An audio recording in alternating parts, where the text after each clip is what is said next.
توزیع کمک نقدی برای نزدیک به 200 خانواده نیازمند از سوی پلیس در ولایت بغلان.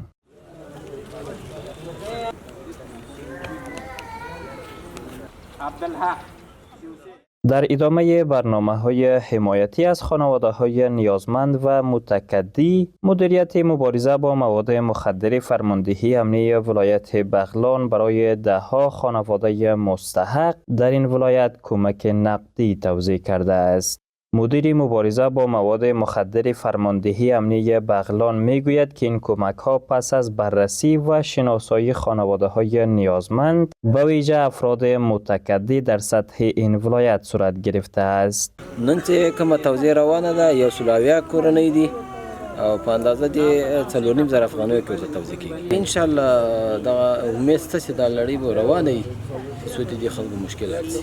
گفته می شود که در این مرحله از کمک ها برای 170 خانواده نیازمند و متکدی در این ولایت برای هر خانواده مبلغ 4500 افغانی پول نقد توزیع شده است. این کمک ها پس از شناسایی و بررسی خانواده های مستحق صورت گرفته است.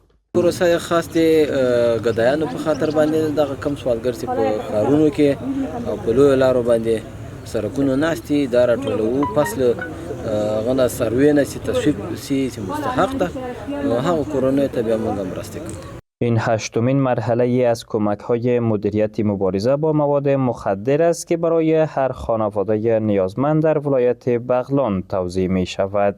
در مرحله های گذشته نیز مواد غذایی و کمک های نقدی برای خانواده های مستحق توزیع شده بود. دریافت کنندگان این کمک ها با ابراز خرسندی می گویند که این کمک ها برای تکافوی زندگیشان چندان بسنده نبوده و بخشی از مشکل های اقتصادی خانواده هایشان را کاهش می دهد.